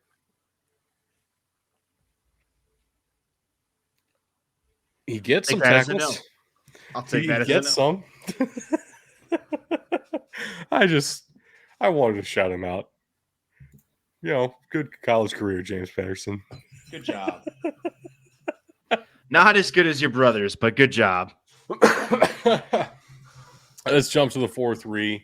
I know there's one guy on this slide that Bug will want to take over for. Before we get there, I do want to talk about Thomas Incoom, which, what a fucking name. Weird as shit last name, dude. But damn, is he the best player Central Michigan has had in a while? Like, since, probably better than that. Probably better than that offensive tackle went number 1 overall in 2013. But he's going to be a 3rd-round guy. No. Incoom is like one of those MAC edge rushers where he has basically everything you're looking for and just ended up at a MAC school because he needed some time to develop. That happens with edge rushers. That happens with offensive linemen. You find these guys at smaller schools all the time. Yep. Where exactly he fits, again, is a little bit of a question mark. 6'2", 262. What do you do with that? Is that really a 4-3 defensive end? Central Michigan didn't think so. They put him at outside linebacker. I would say that's more of a defensive end. Right. So we'll see what happens with Thomas Incoom. I could see him ending up at middle of day 3 and working out for a team pretty well. Jordan Ferguson on the defensive line didn't get a combine invite. I think for relatively fair reason. He was just the best player Middle Tennessee had this season, and it jumped out to me that he was. So I'm curious. I don't know enough about Jordan Ferguson to make some big sweeping statements that he'll be great in the league or anything, but I'm curious. Has my attention, I guess we could say. And then Miles Brooks out of Louisiana Tech. 6'1", 200 for a corner. Not too bad. Didn't get to see him participate in the off-field drills for the combine. But with that size and getting some consideration, you know, even getting a combine invite is a good sign. So hopefully the interviews went well. With that and his size, he will be drafted at corner. Middle to late day 3. But I'll let you loose on Quindell Johnson here, Bug. Yeah, I mean, going into the season, like, he was looking like potentially a day 1 guy, and I do mean that in a legitimate sense, not a overly hyped fandom sense. He got hurt in the Houston game and never really completely recovered from that, right? I don't know if that's what killed his stock, but it is kind of crazy to me that he didn't even get a combine invite at this point. he was battling an injury all season, and his production showed. I'm unsure what's really going to happen here. To me, I would love to see him still be a late day three guy, potentially UDFA. But fortunately, there's plenty of other options for him to seek a professional football career and eventually make it to the NFL. And I think that might end up being the path he has to take, just because of how the back end of his senior season went after being all conference after being all ACC the year prior. AAC rather. Sorry. I definitely see a route for him to be draftable here. His pro day went very well for what you would expect. Again, 4.55, maybe it's a little slow for a safety. I'm okay with that. 32 and a half inch. It's about right. Yeah, 32 and a half inch vertical, that's pretty good. 10-foot broad jump, that's pretty good. The shuttle of a 4.24, like those are draftable stats, and he's sitting at a draftable size at 6'1", 206. He could slim down, speed up a bit, and man, that's a killer. I could see there being interest in day three for him. Well, and I think the other issue too is he gets hurt in the Houston game. The defense completely changes at that point. They end up losing that one. Would lose the ECU game that he missed, lose the next two games as well. This guy's a leader on the team, and I believe that's a big reason why they're able to get the win over Tulsa, which was an ugly game. They were right in that SMU game, and then they won their bowl game as well. But at some point too, I think you've got to look towards the future some as well. And he was not able to go 100%. I don't think he pushed to go to 100%. And I can't really fault him for that either. Would be very fun to see Quindell Johnson in a Showboats uniform. Yes. Oh, 100%. That would be Ben's next jersey. Yes, it would. Moving on to some more 4-3 teams here. Another middle linebacker that I just love for middle linebacker reasons. I think this one's justifiable, though. He has some great athletic traits as well. I had him highlighted too, man. I'm a fan.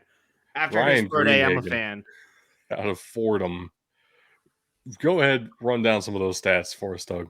All right, so 6'1", 242, exactly what you're looking for in a middle linebacker, in a true middle linebacker. Got some concerns with the speed at a 4.78. It's a little on the slow side. But here's what sticks out to me. He put up 30 reps on the bench. Yeah. That is a strong middle line. That is a middle linebacker that is going to throw blocks off of him and stand strong against a block. That would have been one of the best bench press performances at the combine, regardless also of position. Like, he's something out there at middle linebacker. He put up one more rep than Cody Moak. Yeah. We also have Caleb Murphy, pictured here in a Grand Valley State jacket, transferred to Ferris State, also in the FCS, and with a way cooler logo. Get rid of that GV. Give me that crazy looking bulldog. Fuck yes. Right. Caleb Murphy is one of those guys that I don't know a whole lot about, other than he got invited to the combine, and I said, holy shit, what is going on here? He ran pretty dang well for 6'3", 254. Maybe at 254, you might look at him as a 3-4 outside linebacker, as instead of playing on the line. Maybe you expect him to bulk up with your NFL weight training program too, and just stick him at defensive end. Yeah, I would hope so as well. Also, I don't know why I said FCS before. Ferris State's definitely Division II. Mm-hmm. I was going to let it ride. I knew you'd catch it. I couldn't let that go without correcting that. It was going to kill me for a long time. But we do have an FBS prospect on this slide as well, because I didn't really have anywhere else to put Stephen Gilmore. He is the younger brother of Stephon Gilmore, who is currently in the league and very good at the position of cornerback. Stephen Gilmore is also pretty good at the position of cornerback, but not good enough to get an NFL Combine invite. I was pretty sad. I love Stephen Gilmore. He's very fun. And I happened to call it one week that he went off, so it helps too. Fact. Didn't he also have the game sealer against Notre Dame when they upset the Fighting Irish this year? Yes, they did. Yes, he did. I love Yes, Stephen he did. Gilmore. He had quite the fucking year. Just fantastic person. Fuck Notre Dame. Next, we have some 3-4 My new players favorite up here. logo. Hell yeah. Hell yeah. The Baldwin Wallace Yellow Jackets in Berea, Ohio. This is a Division III school. And it's a Division III photo right there. Whew. Yes, it is. This is all right. So Anthony Kendall is the player we're talking about. He is a cornerback for Baldwin Wallace. I had to pull this picture off of LinkedIn. This is his LinkedIn profile picture. Yes. The team doesn't even do team photos. It's Division. They ran out of budget before III. they could. Okay. I also love Baldwin Wallace personally because of the lineage. Jim Tressel's dad coached there for a very long time. Jim Tressel played quarterback there, and there is a Tressel Way in Berea, Ohio. I also have a very close friend who is from Berea, and I would go up there all the time. And Baldwin Wallace is like a really cool campus, and there's a Tressel Way. That is awesome. I love Baldwin Wallace. I like his measurables and I like his stats. His measurables could use some work, but I like his stats. At least for the combine workouts. Not that he Well, went to the combine, not the combine, pro day. Pro day, thank you. Somebody's pro day. Those guys are showing up to Baldwin Wallace just off rip, but he is 5'10", 177. A little bit small, a little bit frail. You'd be concerned with that frame. But get him in an NFL weight room. You can turn 5'10" into something workable, especially if he keeps that around 4.4 speed. Yep. I like it, dude. I like everything else on this chart. It's just his height and weight. Is he draftable though? Is the Baldwin Wallace guy draftable? Fuck it, why not? Yeah. He is in the draft. Okay. I hope so. That'd be so fun. For so many reasons. I'm sure everybody wants to talk about Andre Carter II. I'll leave that to you guys here in just a minute. But I want to talk about the other edge rusher on this slide. I want Tug to try to pronounce his name. Ikenna? Yeah? Chukwu? Yeah, it's pretty good. All right. I'm impressed. I'm legitimately impressed. Ikenna and Chukwu out of Rice. Not as tall as Andre Carter II, but, as far as edge rushers go, 6'4" ain't too bad. Also, 264 pounds. He is a 3-4 defensive end. I love that fit for him. I would love that fit for him in the NFL as well. And could see him becoming a rotational piece pretty early on. Like, he is pretty good at Rice. No, I like what I see. It's impressive for Rice. Yeah. And then I don't know why I don't have a Ball State logo up there. I was just going to say, we have Baldwin Wallace, but Ball State didn't make the cut for logos. I think I just got excited about the Yellow pretty Jacket. fucking boring, so we're not missing much. Yeah, and it's also Ball State. Like, so, all right. I don't know if you guys know this. The guy who invented started the Mason jar company, the ball jars, is the same guy who started the university. I always thought that was interesting. And also, that is the only good excuse for why you would call it Ball State University, because that's fucking gross. just Jesus. Scrotumsville would be better at this point. Come on. Extra pun worked in there. Figure it out. Think about it. Nick Jones is a corner for Scrotumsville. 6 foot 190.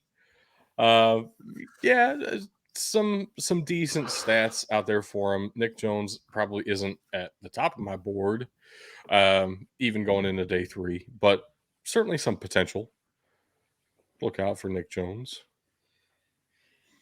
And then I know you guys want to talk about Andre Carter II. He's an interesting story, and why not? I'll let you go nuts here. I really don't. Like, there's not much on this Okay. that impresses me. The 35th ranked. Well, I think that's a story in itself. Andre Carter II had what, 16 sacks in 2021 for West Point, and which was is potentially impressive because I only have 1. That is correct. And we collectively as a show only have 3. We didn't come close. Killing it. Nick Jones adds 1, I guess, being from Scrotumsville. But look, here's the thing. Here's really what sticks out for me with Andre Carter. I don't have a 40 time or anything like that. I could pull up his pro day and probably find it. Not going to. 11 reps on the bench at the edge position is very concerning. Yeah, it's tough. Yeah. He's an NFL legacy. He had a great season a year ago, and he's 6'7". Other than that, there's not much I like about it. Like, can you make something out of him? Maybe. Yeah. Maybe. Yeah, maybe. It very well could be the case that being at West Point was a big part of his limitation, right? 100%. Yeah. The way you have to cut weight after this football season, the way you have to work back up, but still be in regulation until I don't know. At 6'6.5", weighing in even at 256, he might have been okay. 6 foot is the limit's 200, and it goes up 10 pounds every inch. So 6'6.5", he was pushing the line actually to be in regulation. He was there, but he was good. Right, but he couldn't go above that. Yeah. And he probably would be a better football player a little bit above that because he's 6'6.5". That's wild. So it's some potential. He's an NFL legacy. His dad played in the league, and he had a great 2021. So we'll see what we can do with Andre Carter. I don't know. At this point, with the concerns about legislation, whether or not he's even going to be allowed to play immediately, we think that's been cleared up, but the government could change their minds on a fucking whim. So who knows? Probably will. Do that. It's probably not worth taking him even day 2 at this point. No, I don't. In based off that combine performance, he's slipping down the board anyway. Aside from all those other concerns that you're bringing up. And there are plenty of edge rushers in this class who are legitimately fantastic without the question mark of whether or not they'll be allowed to play in the NFL. Correct. That does take us on to San Jose State, Troy, South Alabama here. I think only like one of these guys got an NFL Combine invite in Viami Feoko, the edge rusher down there in the 3-4. Cade Hall was awesome as well. When I was watching San Jose State's defense, I noticed both of those guys on the defensive line. Kind of surprised only Feoko got the combine, but I like Cade Hall. I don't know what you guys saw out of these guys if you were looking at them. I mean, both these guys are a reason why San Jose State kind of shocked everybody and won the Mountain West a couple of years ago. So it makes sense that they would be able to continue it. And unfortunately, San Jose State did fall off a little bit, but the rest of the Mountain West might have just caught up as well. Yeah. I have nothing to add for Cade Hall. I will say Carlton Marshall, I'm not impressed by any means. Wow. Okay. Well, let's talk about it. Carlton Marshall is tiny and unathletic. Yes. He also fucking leads all of college football in tackles every fucking year. Dude brings people down. He is nuts. It is so fun to watch. But he's got to get there to make the play. And That's he the thing. does. He does all the time. And he's one of the toughest motherfuckers I've ever watched play the sport. I swear. I'm not fucking with you. I believe you. I believe a, that what you see is accurate. I also believe that aside, I don't see draftable stats on here. Like you're measuring. I understand. Yeah. And I don't care because Carlton Martial is that much fun. Like, Right. legitimately, look at Instagram this year. Troy put up a picture of one of their helmets that had all of the paint peeled off. It was Carlton Martial's helmet right after a game. It was a almost pure white helmet because Carlton Martial was hitting so many freaking dudes. Just it was great. I loved it so much. Carlton Martial would have been my vote for the walk-on of the year, the Burlsworth Award. It didn't win it, but damn it, he almost 160 tackles this season. Like, I know that's kind of the job of a middle linebacker, but usually that's reserved for a 4-3 middle linebacker. Seeing those kind of numbers, Carlton Martial was all over the place all the time. And yeah, he's not going to get drafted, but Carlton Martial's awesome. 135 total tackles. It felt like more. Well, 81 of them were assisted. All right, hater. Fuck you. Like, I'm just saying, looking at his stats, you're right. He gets there, but he gets there after the first guy slowed the other guy down. Somebody's got to finish it, right? Hey. I don't like it. That's all I'm saying. I don't like it. I'm okay with that. I just love right. linebackers, and Carlton Martial's very fun. He's also makes you look tall, so feel good about it. No, he makes me look average. He's still taller than me. Let's move on to Darrell Luter Jr., a corner out of South Alabama. One of the main reasons I like South Alabama is that it fucks with people every single time you see an abbreviation, because USA. Abbreviation just USA. USA. 6 foot, 190-pound corner. We've seen these a couple of times now today, but decent enough stats. I know that I really enjoyed watching him play. Probably my favorite part of watching any South Alabama game this year. Fair enough. I mean, he looks draftable. That's the thing I'm looking for there. Unlike the best linebacker of all time, Carlton Martial, apparently, according to Tug. So we're sticking on the 3-4 yet again, which means not a 1-to-1 comparison necessarily to the other potentially best HBCU prospect this year in Aubrey Miller, but Isaiah Land does play a similar position. Not necessarily in coverage that often. Will definitely be used more as an edge rusher in the league than anything else. I would put him purely as an edge rusher, which is what basically everybody has him listed as. Isaiah Land is freakishly good at, I don't know, most everything you would expect of an edge rusher. Yep. Like, I've been pretty quiet all show for a multitude of reasons, but the fact that Isaiah Land sticks out to me, if you follow the show at all, that should really say something to you. Other guy that I really like on this slide would be Nick Hampton. Definitely a day 3 defensive lineman. Going to make sense at defensive end for you. But he has some legit potential as well. Appalachian State's been putting out a couple of really interesting guys recently. They've been a very good team overall. And Nick Hampton felt like a big part of why that defense clicked this year. Even though they didn't make it to the Sun Belt title game, very close. There's a couple of really good teams at the top of the Fun Belt anymore. So Can't blame him too much. And I really don't have a whole lot of much to say about Andre Jones. I know that's weird considering he's a middle linebacker and Yeah, like my wait a second minute. favorite Wait a minute. position, seems like.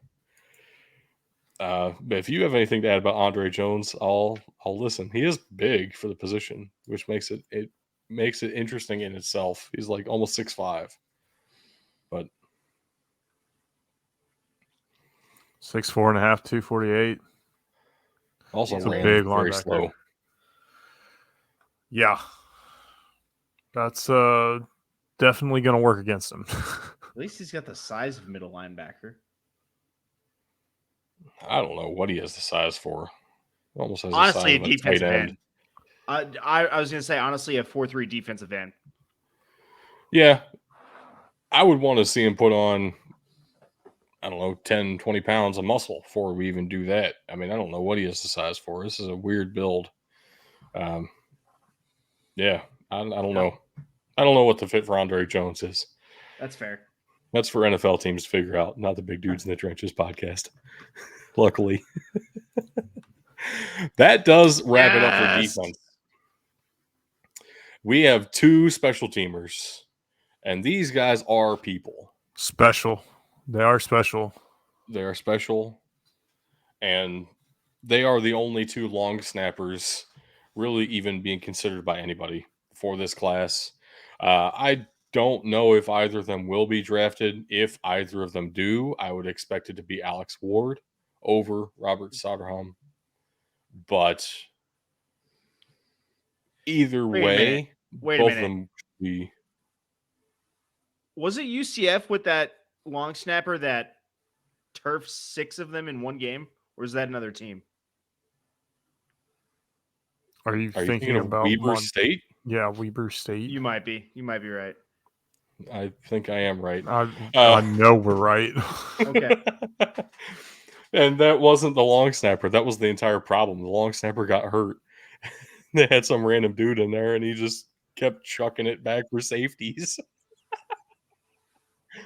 So that's why having a good long snapper is important, which makes Alex Ward a human person, unlike other special teamers. That's great. Glad I could help you get there. And Robert Soderholm is the only VMI prospect this year. Well, Alex Ward's UCF's only prospect too. I know. Very, very strange. Weird that we have a VMI prospect. Yes. Weird Equally that strange. UCF only has one. And it's the long snapper. And they're long snappers. Long snapper is such a weird position. You never know what school long snappers are going to come out of. Yep. Like, just like kickers and punters, you can go to some weird ass schools that have, weirdly enough, the best kicking coach in the country. Like, I would say the fact that neither of these guys' names is Cameron Cheeseman means I'm not interested. Well, Cameron Cheeseman got drafted pretty high for a long snapper. He should. I mean, with a name like Cheeseman, he absolutely should. The Commanders did a good thing there. That doesn't happen often. Best. I'm 90% sure he got drafted by the Commanders, but best draft pick they've made in a while. I mean, that sounds right. I'll buy it. But that does it for the draft prospects. I mean, a lot of them today. I was right. I fucking nailed it. God damn it. Let's go. And I think this episode might even have been longer than our SEC episode. It's close. We're at 2 hours even right now. Yeah, it's pretty intense, but worth it. A lot of good dudes to talk about. A lot of guys that we won't see in our mock drafts, but we will probably see, at least Bug will get to see live on day 3 in Kansas City this year. Very exciting. I'm jealous you get to go, honestly. Yeah. I wish I could go, but starting a new job, I can't really take. I was going to say, we were all planning on it, but then life happened. Yeah. Being an adult sucks. Hey, Tug, where can they go to support the show so we can not be as adult with adult jobs and make this our adult job? Yes, please. Whew. All right, ladies and gentlemen, the links are scrolling below the video. If you are on audio, I will read them to you and then link them all in the description below. We have our Patreon, patreon.com/BDTfootball, twitter.com/BDTfootball, facebook.com/BDTfootball, instagram.com/BDT_football, BDTfootball.com, mailbox@BDTfootball.com, youtube.com/@BigDudesInTheTrenches, twitch.tv/BigDudesInTheTrenches, all one word, no spaces. In our Discord, I'm not reading that. I love you guys, but you can find that in the description below. I just want to say Doug did the links last week, and he definitely read the Discord. So I don't believe you. Listen to the to it. episode. It happened. It happened. Why would you do that to yourself? Because He's I a made man it of fun. integrity. He's a man of integrity. Hey, speaking of, did you guys know the first French fries were not cooked in France? I did know that. They were cooked And in Greece. also, that is technically accurate. Congratulations. And also, Tug is French, and I hate France. I'm Canadian. That's That worse. Doesn't French Canadian that is doesn't worse. To God, you don't even Disgusting. pronounce your own name right. I didn't say I was a Quebecer. I mean, if it's French Canadian, there's only one answer, unfortunately, for all of us. All right, ladies and gentlemen, that is all the time we have on the show today. Thank you for watching and or listening. And just remember, you can't win a game if you can't win the trenches.